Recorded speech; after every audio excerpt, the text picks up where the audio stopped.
हाँ जी बच्चों, कैसे हैं आप सब। मैं जयराज सिंह स्वागत करता हूँ अपने चैनल शॉर्टकट बाबाजी पे। आज बेटा हम बात कर रहे हैं आपके चैप्टर 2 की, रेजिडेंशियल स्टेटस की। अब रेजिडेंशियल स्टेटस होता क्या है, कौन कौन इंडिया में रेजिडेंट होंगे, कब होंगे, कैसे होंगे, या बेटा कब हम आपको रेजिडेंट ट्रीट करेंगे या कब हम बेटा आपको नॉन रेजिडेंट ट्रीट करेंगे, ये बताता है बेटा आपका रेजिडेंशियल स्टेटस। सबसे पहले बेटा हम बात करें आपके पर्सन की। भाई इनकम टैक्स एक्ट 1961 टोटल 7 लोगों को बेटा रिकॉग्नाइज करता है आपके एज अ पर्सन, जो कि बेटा मैं लास्ट वीडियो में बात भी कर चुका हूं। सबसे पहले बेटा हमारे पास individual, HUF, company, firm, AOP, BOI, any local authority and बेटा आपका अदर्स। भाई 6% तो बेटा स्पेसिफिकली डिफाइन कर रखे हैं, 7वीं लिस्ट खाली छोड़ रखी है कि इन केस अगर आप इन 6 की लिस्ट में कवर अप नहीं होते हो तो बाय डिफॉल्ट बेटा आप कहां पे क्लासिफाई कर दिए जाओगे, 7th की लिस्ट में क्लासिफाई कर दिए जाओगे। तो आज बेटा हम बात करें आपके रेजिडेंशियल स्टेटस की। तो सबसे पहले बेटा मैं बात कर रहा हूं आपके इंडिविजुअल की, कि भाई इंडिविजुअल कौन होता है। इंडिविजुअल मींस बेटा वो नेचुरल पर्सन जो कि बेटा कोई मैन हो सकता है, वुमन हो सकता है, माइनर हो सकता है, मेजर हो सकता है, सीनियर सिटीजन हो सकता है, मींस नेचुरल ह्यूमन बीइंग होना चाहिए।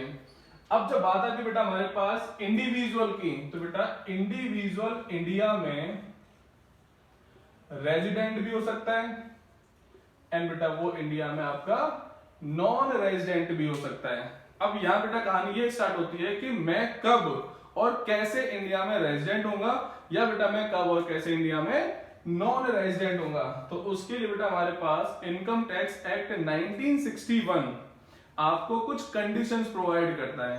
अगर आप उसमें से कंडीशंस को बेटा सेटिस्फाई कर लेते हैं तो आपका स्टेटस रेजिडेंट हो जाएगा, और अगर आप कंडीशन सेटिस्फाई नहीं कर पाते हैं तो बेटा आपको पता ही है आपका स्टेटस नॉन रेजिडेंट का हो जाएगा। अगर मैं बात करता हूं रेजिडेंट की, तो भाई मुझे इंडिया में रेजिडेंट होने के लिए करना क्या पड़ेगा। तो बेटा इनकम टैक्स एक्ट कहता है one who satisfy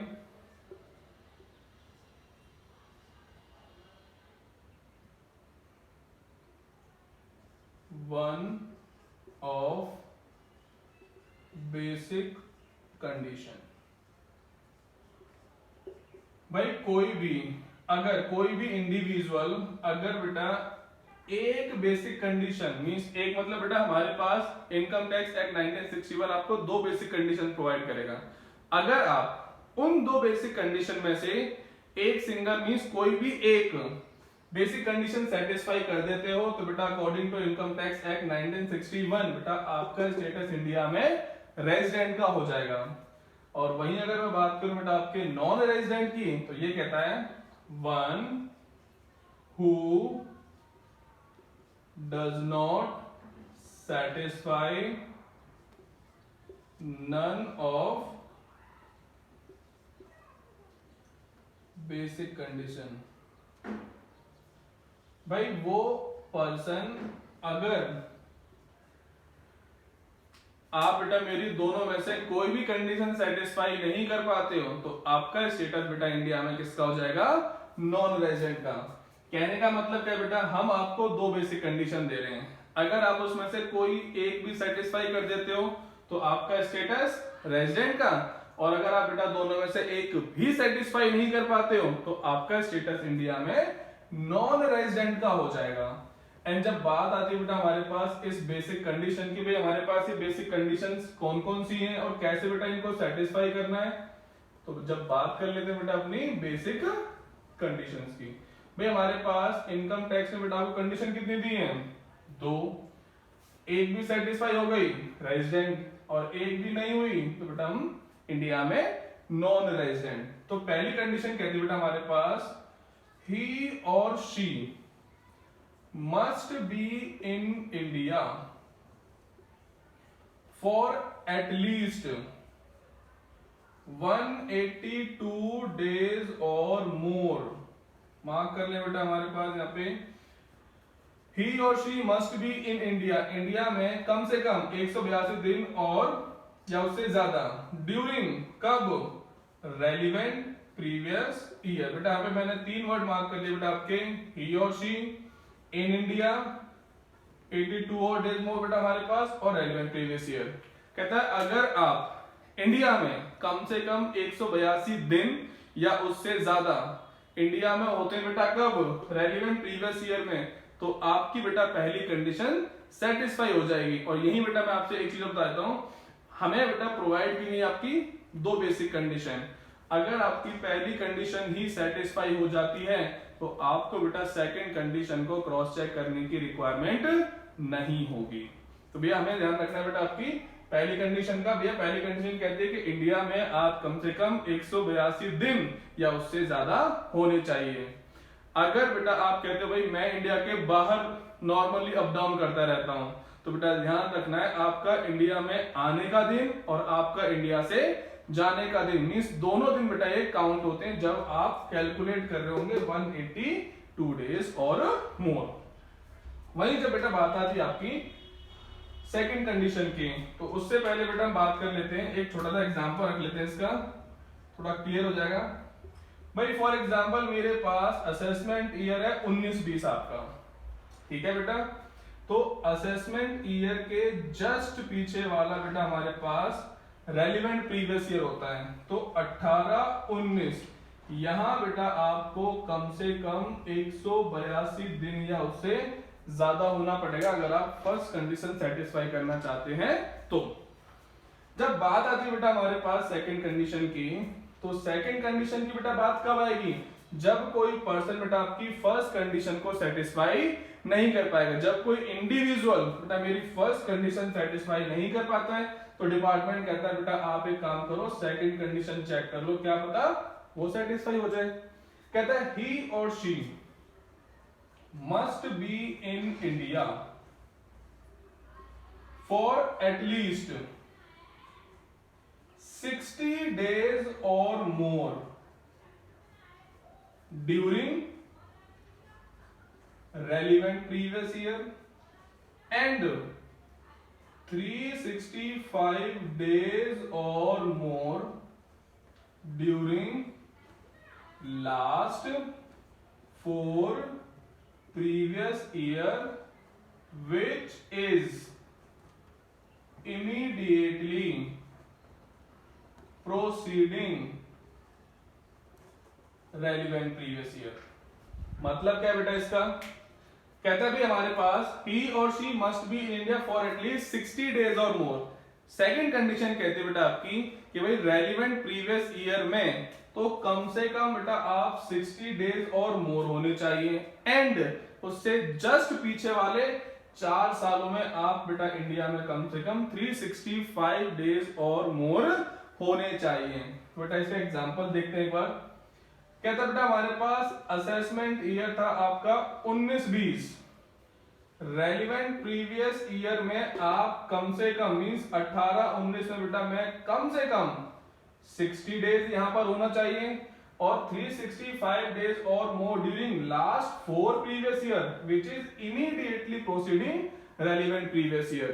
immediately proceeding relevant previous year का बेटा यहां पे मतलब हो गया कि रेलिवेंट प्रीवियस ईयर के जस्ट पीछे वाले 4 साल 18-19 से बेटा हमारे पास 17-18, 16-17, 15-16, 14-15, ये बेटा हमारे पास हो गया आपके प्रीवियस ईयर। इन 4 सालों में बेटा हमारे पास आप इंडिया में कम से कम 365 डेज और मोर होने चाहिए। अगर आपकी फर्स्ट कंडीशन सेटिस्फाई नहीं हो पाती है तभी बेटा हम बात कर रहे होंगे आपकी, तभी हम चेक कर रहे होंगे आपकी सेकंड कंडीशन। लेकिन सेकंड कंडीशन के रिगार्डिंग बेटा हमारे पास कुछ एक्सेप्शंस हैं। एक्सेप्शन मींस कि भाई ये जो सेकंड कंडीशन है बेटा आपकी ये हर किसी को प्रोवाइड नहीं की जाएगी। कुछ लोग बेटा हमारे इससे एक्सेप्शन में डाल दिए कि भैया हम आपको इस कंडीशन का बेनिफिट प्रोवाइड नहीं करेंगे। तो जब बेटा उनको इस कंडीशन का बेनिफिट नहीं मिलेगा तो कौन सी कंडीशन रहेगी उनके पास, फर्स्ट कंडीशन। तो बेटा हमारे पास 3 लोग बेटा आपके ऐसे हैं जिनको बेटा सिर्फ और सिर्फ फर्स्ट कंडीशन ही क्रॉस चेक करनी पड़ेगी जब आपको बेटा इंडिया में क्या होना पड़ेगा, रेजिडेंट होना पड़ेगा। तो जिसमें बेटा सबसे पहला आता है हमारे पास Indian citizen leaves India for employment purpose. अगर बेटा कोई इंडियन सिटीजन इंडिया को एम्प्लॉयमेंट पर्पस के लिए छोड़कर जाता है तो बेटा डिपार्टमेंट कहता है, बेटा इनकम टैक्स एक्ट 1961 कहता है हम आपको सेकंड कंडीशन का बेनिफिट प्रोवाइड नहीं करेंगे। तो बेटा आपको कंडीशन कौन सी मिलेगी? First condition. और फर्स्ट कंडीशन क्या कहती है भाई, आप रेलिवेंट प्रीवियस ईयर में कम से कम कितने दिन के लिए बेटा आप 182 डेज और मोर इंडिया में होने चाहिए। सेकंड कौन है बेटा यहाँ पे? सेकंड कहता है बेटा हमारे पास कोई Indian origin visit to India. अगर बेटा कोई इंडियन ओरिजिन इंडिया में विजिट करने आता है तभी बेटा हम आपको सेकंड कंडीशन का बेनिफिट प्रोवाइड नहीं करेंगे। थर्ड एंड लास्ट, अगर बेटा आप कोई नॉन रेजिडेंट हो और इन्वॉल्व हो बेटा आप शिपिंग बिजनेस में, तभी बेटा हम आपको क्या नहीं करेंगे, तभी बेटा हम आपको सेकंड कंडीशन का बेनिफिट प्रोवाइड नहीं करेंगे। इन तीन लोगों को छोड़ के बेटा हमारे पास जो भी होंगे सबके पास बेटा इस कंडीशन का बेनिफिट होगा कब? जब बेटा आप फर्स्ट कंडीशन सेटिस्फाई नहीं कर पाते हो। एक बार दोबारा देख लेते हैं। अगर हम बात करें बेटा बेसिक कंडीशन की, तो भैया बेसिक कंडीशन के रिगार्डिंग अगर बेटा मुझे इंडिया में रेजिडेंट होना है तो सिंपल सा भैया पहली कंडीशन कहती है आप इंडिया में रेलिवेंट प्रीवियस ईयर में कम से कम कितने दिन? 182 दिन इंडिया में होने चाहिए। अगर आप सेटिस्फाई नहीं कर पाते हो तो चेक करेंगे बेटा आपकी सेकंड कंडीशन जो कहती है कि रेलिवेंट प्रीवियस ईयर में तो कम से कम 60 दिन और उससे जस्ट पीछे वाले 4 सालों में बेटा आप इंडिया में कम से कम 365 डेज और मोर होने चाहिए। और इस कंडीशन का बेनिफिट इन तीन लोगों को प्रोवाइड नहीं किया जाएगा। कौन तीन लोग? एक तो बेटा वो इंडियन सिटीजन जो बेटा इंडिया के बाहर जाना चाहता है एम्प्लॉयमेंट के लिए, या बेटा कोई इंडियन ओरिजिन इंडिया में घूमने फिरने के लिए आना चाहता है, और थर्ड बेटा अगर आप नॉन रेजिडेंट हो और आप बेटा इन्वॉल्व हो किसमें? शिपिंग बिजनेस में, तो बेटा आपको इस कंडीशन का बेनिफिट प्रोवाइड नहीं किया जाएगा। अब यहां बात यह आती है कि अगर मैं इंडिया में रेजिडेंट हो गया तो डिपार्टमेंट और क्या चाहता है बेटा मुझसे? तो डिपार्टमेंट कहता है बेटा इनकम टैक्स एक्ट 1961 की बेटा आपसे एक्सपेक्टेशन बढ़ जाती है। कहता है अगर मेरा कोई इंडिविजुअल इंडिया में या तो बेटा आप रेजिडेंट होंगे या बेटा आप नॉन रेजिडेंट होंगे।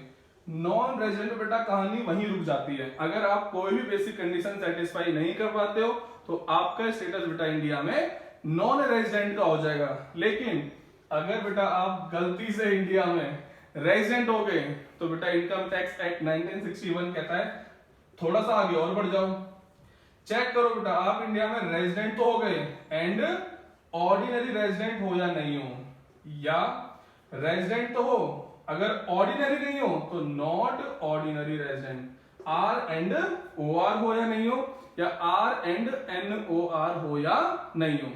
अब तो बेटा इंडिविजुअल कहता है भाई मैं रेजिडेंट हो गया बेसिक कंडीशन सेटिस्फाई करके, तो आर ओ आर कैसे होगा? तो डिपार्टमेंट कहता है बेटा इनकम टैक्स एक्ट कहता है बेटा हमारे पास one who satisfy both of additional condition। अगर बेटा आप इंडिया में रेजिडेंट हो जाते हो तो आप क्रॉस चेक करो कि आप आर ओ आर हो या R and N O R हो। तो आर एंड ओ आर होने के लिए भाई हम आपको एडिशनल कंडीशन देंगे, कितनी? 2। और अगर बेटा आप दोनों के दोनों सेटिस्फाई कर देते हो तो आपका स्टेटस इंडिया में आर ओ आर का हो जाएगा। तो भैया ये R and N O R कौन होगा? One who does satisfy one or none additional condition. अगर बेटा आप कोई एक या एक भी एडिशनल कंडीशन सेटिस्फाई नहीं कर पाते हो तो डिपार्टमेंट कहता है बेटा हमारे पास आपका स्टेटस इंडिया में रेजिडेंट तो आप हो लेकिन नॉट ऑर्डिनरी रेजिडेंट हो जाओगे बेटा आप इंडिया में। तो जब बात आती है बेटा हमारे पास एडिशनल कंडीशन की, तो भैया हमारे पास एडिशनल कंडीशन कौन कौन सी है? तो देखो बेटा ध्यान से एक बार,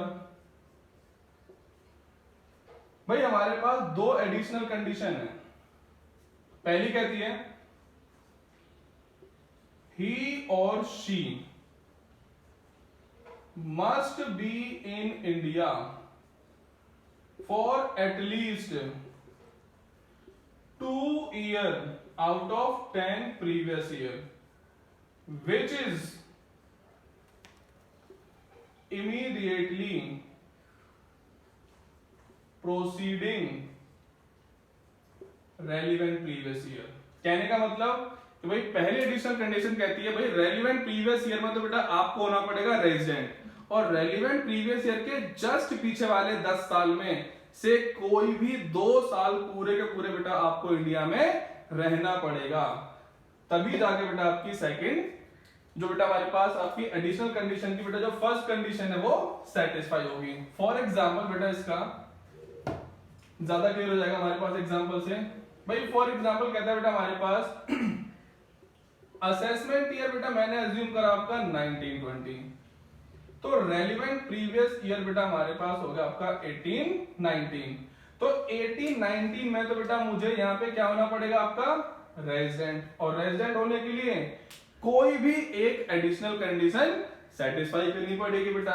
और रेलिवेंट प्रीवियस ईयर के बेटा 10 सालों में से कोई से भी 2 साल, तो बेटा हमारे पास 10 साल कौन से हैं 17 18 16 17 15 16 14 15 13 14 12 13 11 12 10 11 9 10 8 9 1 2 3 4 5 6 7 8 9 10। तो बेटा कहता है 10 सालों में से बेटा इन 10 सालों में से कोई सा भी बेटा 2 साल हो सकते हैं जो आप इंडिया में होंगे। देखिए यहाँ पे कोई ऐसे बेटा हमारे पास सेकंड एडिशनल कंडीशन कहती है ही और she must be in India for at least 730 days or more during 7 previous year, which is immediately proceeding relevant previous year। मतलब बेटा कहने का 2 एडिशनल कंडीशन है, जिसमें पहली कहती है रेलिवेंट प्रीवियस ईयर के जस्ट पीछे वाले 10 सालों में से कोई से भी 2 साल, और सेकंड एडिशनल कंडीशन कहती है भैया रेलिवेंट प्रीवियस ईयर के जस्ट पीछे वाले 7 सालों में आपको बेटा कितने दिन होना पड़ेगा, कम से कम बेटा आपको 730 दिन या उससे ज्यादा होना पड़ेगा। तो कहने का मतलब बेटा ये फर्स्ट कंडीशन कह रही है हमारे पास आपकी 10 सालों में से कोई से भी 2 साल, और सेकंड एडिशनल कंडीशन कहती है बेटा हमारे पास पिछले 7 सालों में कम से कम आपको बेटा 730 दिन या उससे ज्यादा इंडिया में होना पड़ेगा। अगर बेटा मैं दोनों की दोनों एडिशनल कंडीशन सेटिस्फाई कर देता हूं तो बेटा मेरा स्टेटस इंडिया में R and O R means resident and ordinary resident का हो जाएगा। लेकिन अगर बेटा मैं कोई एक या एक भी कंडीशन मींस दोनों में से तो एक सेटिस्फाई कर दूं तभी आर एंड एनओआर का होगा, या दोनों ही सेटिस्फाई नहीं कर पाता तभी बेटा मेरा status resident and not ordinary resident का होगा। दिक्कत यहाँ पे कोई क्लियर बेटा? यहाँ पे हमें बेटा समझ में आ गया भाई रेजिडेंट कब होंगे, और रेजिडेंट के बाद बेटा क्रॉस चेक करना है आपको आरओआर कब होंगे और आर एंड एनओआर कब होंगे। एंड यही बेटा मैं बात कर रहा हूं आपके टैक्सेबिलिटी ऑफ इनकम की।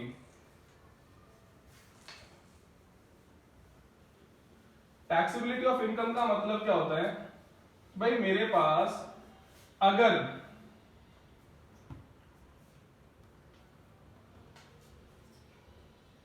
बेटा हम बात करते हैं टैक्सेबिलिटी ऑफ इनकम की, तो टैक्सेबिलिटी ऑफ इनकम का मतलब होता है बेटा सिंपल सा भाई हमारे पास 3 स्टेटस निकल के आए किसी इंडिविजुअल के, या तो बेटा मैं इंडिया में आर एंड ओ आर होऊंगा, या बेटा मैं इंडिया में आर एंड एनओआर, या बेटा मैं इंडिया में एनआर मींस नॉन रेजिडेंट।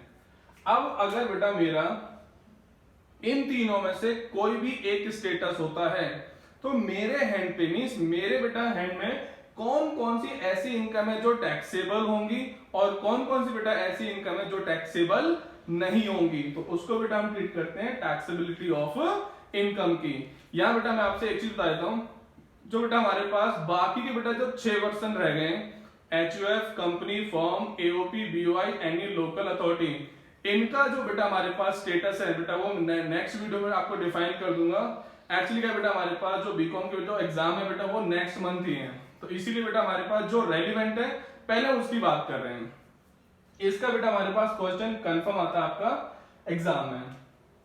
कहता है बेटा हमारे पास अगर मैं बात करूं बेटा टैक्सेबिलिटी ऑफ इनकम की, तो बेटा यहाँ पे एक चीज बता रहा हूं आपको, हमारे पास बेटा आपकी इनकम की जो लिस्ट है वो बहुत लंबी है। हमारे पास बेटा जो इनकम है वो बहुत सारी जो आपके हैंड में टैक्सेबल होंगी, तो बेटा उन सारी इनकम को तो हम लर्न नहीं कर सकते। तो यहां बेटा मैं बात कर रहा हूं आपके नेगेटिव लिस्ट की। नेगेटिव लिस्ट मींस कि भैया ये वो इनकम है जो आपके हैंड में टैक्सेबल नहीं होंगी, और इन इनकम को छोड़ के बेटा हमारे पास जो इनकम बचेंगी वो सारी की सारी आपके हैंड में टैक्सेबल होंगी। अगर मैं बात करूं बेटा आपके आर एंड ओ आर की, तो ये कहता है बेटा हमारे पास ग्लोबली इनकम टैक्सेबल। ग्लोबली का मतलब बेटा आप इंडिया में अर्न करो या इंडिया के बाहर अर्न करो, इंडिया में रिसीव करो या इंडिया के बाहर रिसीव करो, बिजनेस इंडिया में हो या बेटा बिजनेस इंडिया के बाहर हो, अगर मेरा status R and O R का है तो बेटा मेरी इनकम ग्लोबली टैक्सेबल होगी। कहीं भी अर्न करो कहीं भी रिसीव करो बेटा वो इनकम आपके हैंड में टैक्सेबल होगी, except all incomes are fully taxable except 4। Except 4 का मतलब भैया हमारे पास इसके एंड में जितनी भी इनकम होंगी बेटा वो सारी के सारे टैक्सेबल होंगी, लेकिन सिर्फ और सिर्फ कितनी इनकम को छोड़ के, 1 से लेके बेटा 4 तक को छोड़ के। सबसे पहले बेटा हमारे पास इनकम आती है आपकी गिफ्ट और विल, टैक्सेबल नहीं होगी बेटा हमारे पास। Dividend from domestic company, domestic मतलब बेटा आपकी इंडियन कंपनी। थर्ड कहता है बेटा हमारे पास पास्ट अनटैक्स्ड इनकम, एंड लास्ट बेटा हमारे पास आती है जब सबसे मेन है बेटा हमारे पास एग्रीकल्चरल इनकम फ्रॉम, कहां से बेटा, इंडिया से। मार्क कर लो बेटा और इसे मार्क करो। तो कहता है बेटा हमारे पास जब बात आएगी टैक्सेबिलिटी ऑफ इनकम की, तो बेटा हमारे पास सबसे पहले हम बात कर रहे हैं आर ओ आर की। तो अगर मेरा स्टेटस इंडिया में आर एंड ओ आर का है तो मेरे हैंड में बेटा कौन कौन सी इनकम टैक्सेबल होंगी, तो बेटा इनकम की लिस्ट बहुत लंबी है जो बेटा आपके हैंड में टैक्सेबल होंगी। उस लिस्ट को याद ना करके बेटा हम बात कर रहे हैं नेगेटिव लिस्ट की। नेगेटिव मींस कि भैया आपके हैंड में कौन कौन सी इनकम टैक्सेबल नहीं होंगी, भैया वो ये हैं। अब इन चारों को छोड़ के बेटा जो भी इनकम होगी कहीं से भी अर्न करो कहीं से भी रिसीव करो, वो बेटा आपके हैंड में, अगर आपका status R and O R का है तो वो आपके हैंड में बेटा वो टैक्सेबल हो जाएंगी। तो कहता है बेटा सबसे पहले गिफ्ट और विल टैक्सेबल नहीं होगी।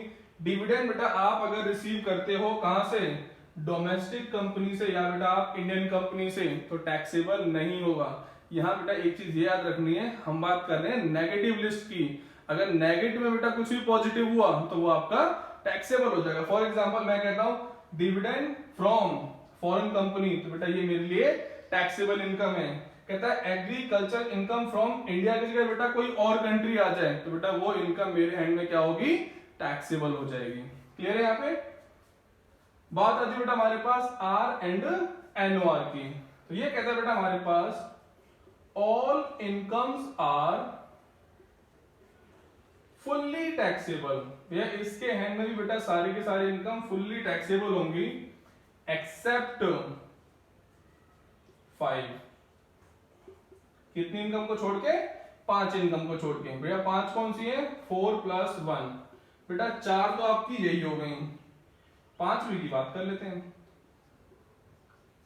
5वीं बेटा हमारे पास कौन सी होगी, any income on or arise outside India and received outside India and बेटा business controlled from outside India। अगर बेटा बात करता हूं, अगर मेरा स्टेटस इंडिया में आर एंड एनओआर का है तो भाई मेरे हैंड में भी सारी की सारी इनकम क्या होंगी बेटा, फुल्ली टैक्सेबल होंगी, सिर्फ 5 को छोड़ के। पहली बेटा आपकी गिफ्ट और विल है, दूसरी बेटा हमारे पास डिविडेंड फ्रॉम डोमेस्टिक कंपनी है, थर्ड बेटा हमारे पास पास्ट अनटैक्स्ड इनकम है, फोर्थ बेटा हमारे पास आपकी एग्रीकल्चर इनकम फ्रॉम इंडिया है। ये चार तो बेटा आपके हैंड में टैक्सेबल नहीं होंगी।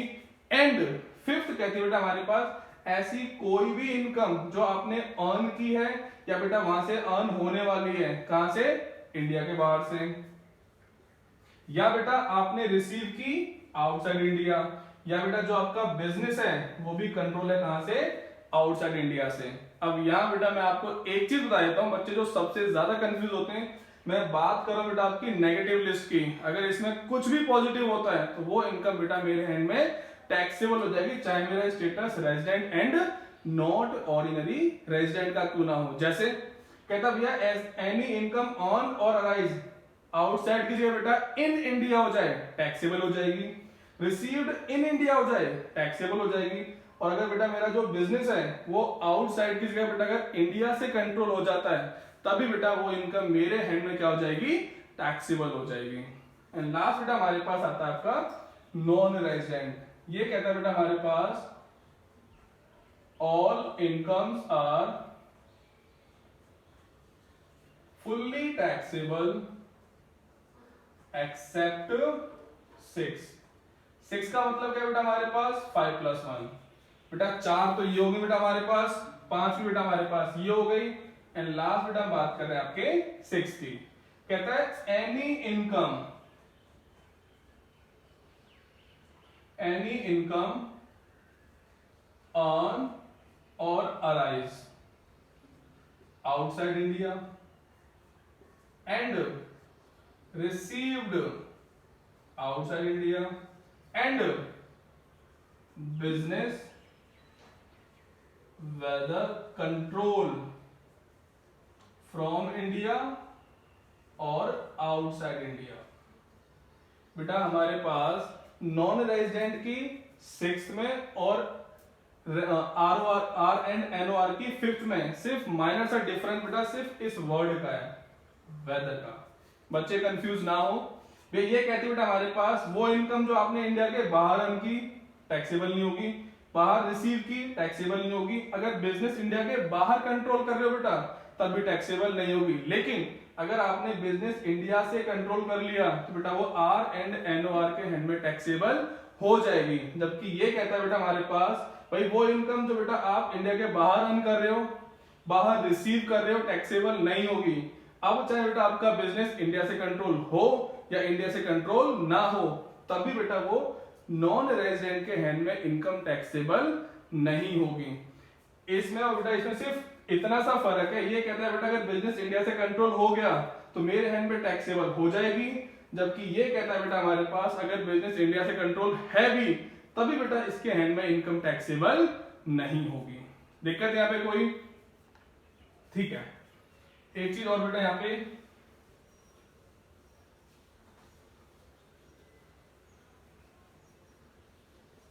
ये बेटा शॉर्टकट थोड़ा सा याद रखना, any income which is on arise business in India received in India arise in India या earned in India, या बेटा हमारे पास अगर बात करते हैं अर्न की, अराइज की, रिसीव की या बेटा बिजनेस की, ऐसी बेटा कोई भी इनकम जो आपने इंडिया में अर्न की हो, इंडिया में रिसीव की हो, बिजनेस इंडिया में हो, तो बेटा वो आपकी टैक्सेबल हो जाएगी, taxable in the hands of, चाहे बेटा आप ROR हो, चाहे आप NOR हो, चाहे बेटा आप NR हो। कहने का मतलब बेटा जो इनकम इंडिया को बिलोंग करेगी, इंडिया का मतलब इंडिया में या तो रिसीव की हो, इंडिया में अर्न की हो, या बेटा बिजनेस ही इंडिया में हो, तो वो इनकम बेटा आपके हैंड में क्या हो जाएगी, फुल्ली टैक्सेबल हो जाएगी, इररेस्पेक्टिव ऑफ आपका स्टेटस। देखे थे यहाँ पे कोई? अगर बेटा कोई भी डाउट आता है तो आप मुझे वो कमेंट सेक्शन में बता सकते हो। बाकी बेटा एक हम्बल रिक्वेस्ट ये रहेगी, अगर वीडियो अच्छी लगती है तो आप मेरा चैनल सब्सक्राइब जरूर करें। क्लियर है? Thank you so much.